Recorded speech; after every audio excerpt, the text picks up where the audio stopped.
शांति। ओम शांति। आज तो गर्मी में भी ठंडक, बाबा की याद की शीतलता, हम सब ऐसे प्यारे बाबा की याद में जब यहाँ भोग के समय बाप को इमर्ज कर रहे थे तो ऐसे लग रहा था कि जैसे बाबा की शीतलता की किरणें हम सब आत्माओं के ऊपर बिखर बिखर के शीतल कर रही हूँ, क्योंकि बाबा भी शांति का सागर, शीतलता का सागर, प्रेम का सागर है। तो वो प्रेम जिसको हम कहते हैं सच्चा प्यार, दुनिया में अगर हम ढूंढने जाते हैं तो प्यार तो मिलता है, माँ बाप का प्यार मिलता है, भाई बहन का मिलता है, दोस्त का मिलता है, लेकिन सच्चा प्यार हमें मिलता है? बताइए, सच्चा प्यार नहीं मिलता। और वह सच्चा प्यार कहाँ मिलेगा?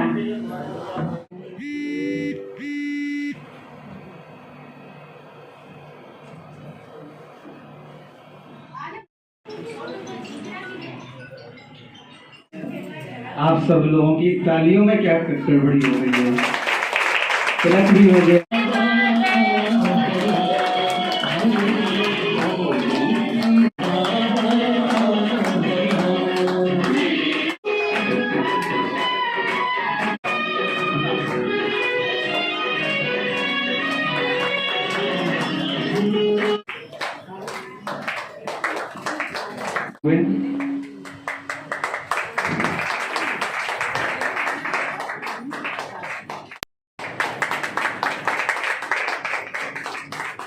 हमारे कृष्णा भाई का तिलक द्वारा और खुद से अपने बेटे की लंबी उम्र की कामना करते हुए आप सबको भी लंबी उम्र की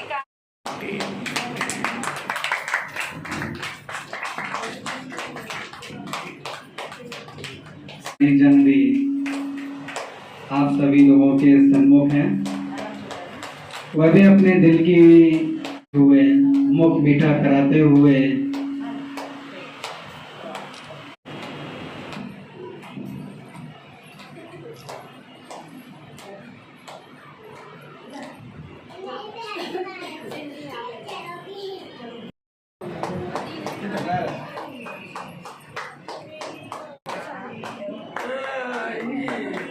जय हिंद दोस्तों, आज की बात पर एक बार फिर से स्वागत है। परम पिता ईश्वरीय विश्वविद्यालय जटवाड़ा जदीद, यहाँ पर आज जन्म महोत्सव मनाया गया कृष्णा भाई का। देखिए, सवाल को समझना और सवाल को दिल में उतारना अपने अपने एक बहुत बड़ी बात होती है। जिस तरीके से यहाँ पर आज संदेश दिए गए, उस संदेश को हम खून के रग रग में उतारेंगे तो कहीं ना कहीं हमें ऊपर वाला ऐसा आशीर्वाद देगा, शायद हमने सोचा भी ना होगा। सब शोभा बहन है और मैं जानना चाहूंगा, जिस तरह के जन्मदिन कृष्णा जी ने बनाया, एक संकल्प लिया, कहीं ना कहीं हम माँ, हम बाप दोषी हैं। बच्चों को दोष देते हैं, बच्चा बिगड़ गया, क्यों बिगड़ा? इसमें कहीं ना कहीं हमारी कमी है या नहीं है शोभा बहन? बिल्कुल हमारी कमी रहती है, और कमी ये रहती है कि हम बच्चों को प्रेरणा जो देते हैं उसमें बच्चों ने अगर कोई गलती की तो उसको हम छिपा लेते हैं। बिल्कुल। और छिपाने के कारण उनकी गलतियां बढ़ती चली जाती हैं। और जब गलतियां बढ़ जाती हैं तो वो एक दिन चोर डकैत बदमाश भी बन जाते हैं, क्योंकि जो हमने छोटी सी गलती की वहीं पर उनको डांटना, धमकाना या कोई सजा देना, उनकी प्रिय चीज बंद कर देना, उनको आगे रास्ता दिखाने के लिए हमें उनके ऊपर विशेष अटेंशन देना चाहिए। देखिए, बिल्कुल यहाँ पर युवाओं भी हैं और बच्चे भी हैं। मेरी बात कड़वी लग रही होगी, कहीं ना कहीं हम माँ बाप को माँ बाप ना समझकर क्या पता क्या समझते हैं। तो अगर वो कहते हैं खाना खा लो तो हमारा एक मोबाइल नजर आता है। आज छोटी सी बच्ची है, मोबाइल लिए वो जब से खेल रही है, माँ ने भी प्रयास करा, सवाल उठा कि बच्ची के हाथ में मोबाइल शुरुआत क्यों हुई। इसको मालूम है कि मोबाइल के अंदर जो रेडिएशन होती है कितनी शरीर के लिए, बच्चों के लिए घातक होती है। सारे बच्चों को सबसे पहले संदेश और संस्कार अच्छे देंगे तो हमारे बच्चे हमसे बढ़कर हमारा नाम दुनिया में रोशन करेंगे। तो बहन जी, जिस तरीके से हमने भागवत के लिए कहा, हम इसी तरीके से अगर हम बच्चे को, स्कूल जाती है, ट्यूशन जाते हैं, हम ड्यूटी पर जा रहे हैं, हमें अपना काम करना है, बच्चों को अपना करना, पिता को अपना करना, हम कुछ नहीं ध्यान देते, केवल काम वाली को बोल देते हैं बच्चे ने खाना खा लिया या नहीं खा लिया, बच्चा आया या नहीं आया। जब बच्चा आता है तो थोड़ी सी कड़वाहट हो जाती है, आप इतनी देर कहाँ थे, तो बच्चा डांटता है। डांटने के लिए बच्चे ने क्यों ऐसा मन बनाया, क्योंकि शुरुआत हमने कभी की कि हमने शुरू से बच्चों को संस्कार अपने अच्छे नहीं दिए। आज हम चाहे यहाँ पर भागवत गीता कर रहे हो या हम संत महात्मा बन गए हो, लेकिन कहीं ना कहीं हम पीछे कुछ और छोड़ के आए हैं। उसको ऊपर वाला किस रूप से देख रहा होगा, इस पर आप क्या कहेंगे? ऊपर वाला देख रहा है, हमारी कमी कमजोरी को देख रहा है वो जी। लेकिन उससे पहले, देखने से पहले हम ये सोचे कि चार दीवारें जो हमें देख रही हैं, हम जो कर्तव्य कर रहे हैं, इस कर्तव्य को हमें दुनिया देख रही, चार दीवारें देख रही, कोई नहीं देख रहा है। अगर हमें उस चीज का भय है, उस परमात्मा का भय है कि इसकी सजा हमें मिलेगी और इतनी नहीं मिलेगी, क्योंकि अनजानपन में अगर हम कोई गलती करते हैं उसकी एक की एक सजा मिलती है, और अगर हम जानबूझ के कोई गलती करते हैं उसकी मुझे 100 गुना सजा मिलती है। अगर मेरे दिमाग में ये रहेगा तो हम वो गलती से बचे रहेंगे। देखिए, बड़ी अच्छी बात है, हमें भय होना चाहिए। स्कूल जाते हैं, अगर हेड मास्टर आ गया, हमने आज स्कूल का काम नहीं किया तो डर हो जाता है, कॉलेज क्लास के अंदर टीचर आएंगे, हमें डांटेंगे, बच्चा घबरा जाता है, कहीं ना कहीं छुट्टी लेने के बहाने से, बाथरूम के बहाने से बाहर जाने लगता है। ऐसे अगर हम भय बना लेंगे कि हमें अच्छा रहना है, ऊपर वाले के डर लगाए रहेगा, तो कहीं ना कहीं उद्धार होगा। हम कृष्णा से बात करना चाहता हूँ। कृष्णा जी, आपका जन्मदिन 22वां, कहीं ना कहीं आपने कुछ बातें ऐसी छुपाई हैं कि दिल में होती है, आपको मालूम है। गुटखा खाते हैं, कितने सालों से आपने गुटखा शुरू किया था? कितनी उम्र थी जब गुटखा शुरू किया था आपने?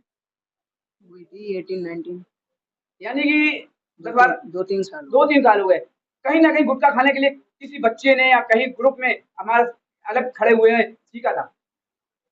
माँ बाप ने कभी रोका था? किसी की संगत नहीं, खुद से ही थी। तो ऐसा क्या जादू था उसके अंदर, कौन सा ऐसा मिठास या अमृत था जो गुटखे में नजर आया कि हमने खुद खाना शुरू कर दिया?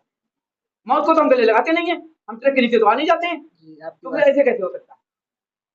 वो अब मेरी कमजोरी। देखिए, बिल्कुल कृष्णा सही बोले हैं। कृष्णा के पापा से भी जानना चाहूंगा। कृष्णा के पापा जी हैं, इनकी जो आवाज निकल रही थी, हमारे पत्रकार बंधु भी यहाँ बैठे हैं और बड़े बड़े विद्वान और बड़े मन से बड़े भी बैठे हुए हैं, वो इस बात को समझ रहे होंगे कि इनकी जो बोल रहे थे तो इनके अंदर की आत्मा कुछ कह रही थी। आप बताएंगे क्या बोल? हाँ। क्या आती अंदर? अभी आप एक शब्द बोल रहे थे जी कि किसी भी कमी के पीछे माता पिता का भी जी, बिल्कुल बिल्कुल श्रेय होता है। तो वही बात, अगर कोई छिपाता है तो उसका श्रेय माँ बाप को ही जाता है और आगे चल के बच्चे बिगड़ जाते हैं। लेकिन हमारा श्रेय ऐसा नहीं है, हम तो श्रेय को पकड़ते हैं, उसको सामने लाते हैं। बिल्कुल। और वही मैंने सामने लाने का आज भी प्रयास किया और करते रहेंगे।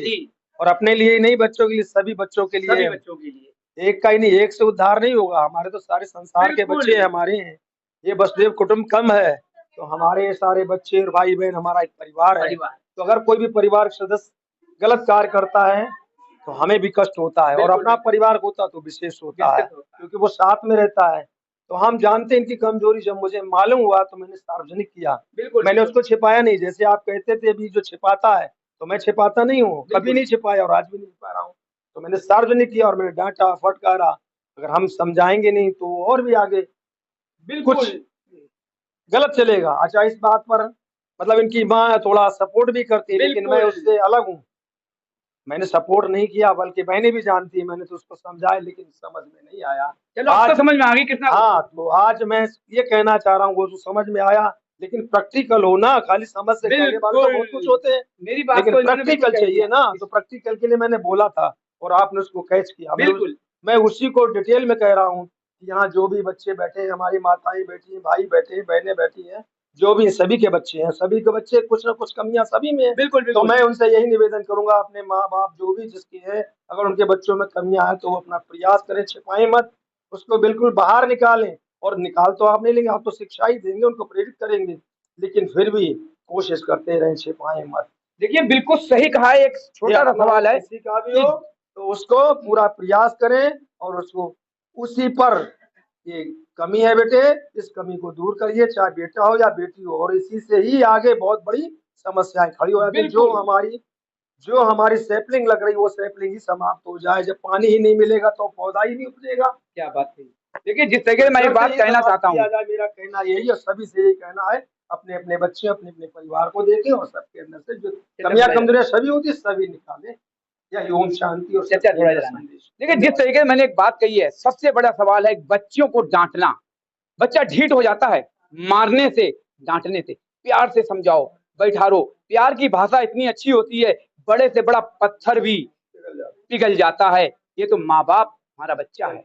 सवाल उठता है प्यार की भाषा, कहीं ना कहीं हम में कमी है। जिस तरीके से मैं तो ड्यूटी पर हूँ, क्योंकि मैं ड्यूटी पर भी अपना मोबाइल चला रहा हूँ, कहीं ना कहीं किसी से कहीं ना कहीं बातचीत है तो फोन पे बात कर रहे हैं, तो सवाल उठता है घर पर बच्चे पर गुस्सा उतारी जाती है, चाहे कहीं वो अपने पति के लिए हो या अपने बॉयफ्रेंड के लिए हो या किसी प्रकार के परिवार के लिए हो। कहीं ना कहीं हम सच्चाई जानेंगे तो बच्चों को गले लगाएंगे, प्यार की भाषा समझाएंगे। मारपीट से कुछ नहीं होता है, बच्चा ढीठ होता है। मैं इससे इसलिए कह रहा हूँ कि आज का युग कहां से कहां जा रहा है। आज जो इस दुनिया के अंदर पाप नजर आ रहे हैं, तो कहीं ना कहीं हम ईश्वरीय जिस तरीके से यहाँ पर आज बैठे हैं, कितने शांतिपूर्ण ओम शांति सब करा जा रहा है, लेकिन यहाँ से जाने के बाद पता नहीं कहाँ कहाँ हमारा बिजनेस में पैसा है, कहाँ मेरा बॉयफ्रेंड है या कहाँ मेरा किराएदार पैसा नहीं दे रहा है। ये बातें आ जाती। यहाँ से जाने के बाद अगर दिल में 1% तक अगर अपने रग में उतार लेंगे तो कहीं ना कहीं आने वाला जीवन सफल होगा। इसलिए तो वालों से करेंगे थोड़ा खड़े हो जाइए। ये मुस्कान आपकी बता रही है कि बहुत कड़वा सवाल ना हो जाए। अब 1 सेकंड खड़े हुई। क्या नाम है आपका? दीपा गुप्ता। दीपक गुप्ता जी, आज यहाँ पर काफी देर से देखा और हमेशा आती होंगी। हम तो दिल्ली से आए हैं, तो हमें आज आने का मौका भदौरिया चाचा की वजह से मिल गया। सवाल ये है कि आपने आज यहाँ पर क्या सीखा? मैं जब भी यहाँ आती हूँ तो मुझे बहुत सुकून मिलता है जी, और दीदी से मेरा बहुत पहले से संबंध है। बहुत पहले से सुकून मिलता है। उस सुकून को कितना आपने अपने पड़ोस में अपने मिलने वालों को बांटा? पड़ोस में तो ऐसा है कि पड़ोस में अगर कह भी दूं मैं कि हाँ मैं वहाँ जाती हूँ, तो वो पूछते हैं मैं भी चलूंगी। लोग गलत कोई दिक्कत नहीं, ज्ञान बांटने से बढ़ता है, घटता नहीं है। जी, मैं कहती हूँ कि चलिए आप, तो वो लोग तो भगवान को मानते नहीं है। पूछा आप कितने समय से आ रही हैं यहाँ पर? First time I. First time I. आज क्या आपने नया यहाँ पर जो सीखा है या क्या समझा है, यहाँ पर कैसा लगा? मतलब यही है कि कोई परेशानी हो तो अपने पेरेंट्स के आगे रखें, अपने छुपाए ना। ये तो हमने बोल दिया, शोभा बहन जी ने बोल दिया, सुनने का प्रयास हो सकता है। इस तरीके से कुछ ऐसा क्या सीखा यहाँ पर? ठीक है, हमेशा सत्य का साथ देना। सत्य का साथ देने बिल्कुल सही है। तुम्हारा? मेरा नाम पूजा है। कितने समय से आ रही हैं यहाँ पर? हम 2 बार आ चुके। 2 बार आ चुकी। पहली बार आए थे या दूसरी बार? क्या लगा यहाँ पर, क्या सीखा आपने? जिस तरीके यहाँ पर जो प्रवचन दिए जा रहे हैं, जो सच्चाई, क्या लग रहा है आपको, क्या सीखा आपने? अब ये लगता है, अच्छा लगता है आने से सुकून। अच्छा तो हमें फिल्म देखने जाते हैं जब भी लगता है। अच्छा तो हम कहीं घूमने जाते हैं, शॉपिंग करने जाते हैं जब भी लगता है। यहाँ पर आने के बाद जो एक कहा जाता है कि हम क्योंकि यही एक हमारे अंदर कमी है हिंदुस्तान के अंदर। हम फिल्म देखने जाएंगे, अपने बच्चों को, अपने रिश्तेदारों को बड़ा सुनाएंगे, स्टोरी ये थी, बड़ा मुस्कुराएंगे। कहीं शॉपिंग करने जाएंगे, आज मैंने 1 लाख की साड़ी खरीदी तो 10,000 का मैंने दुपट्टा खरीदा। सवाल ये है कि सबसे पहले हम अपने आत्मा में उन बहन जी का जो प्रवचन हुए या हमारे यहाँ संस्कार दिए गए, मंदिर हो मस्जिद हो, कहीं जाते हैं तो उसको ध्यान नहीं देते हैं। सुबोध साहब के साथ भदौरिया सर के। जय हिंद, जय भारत।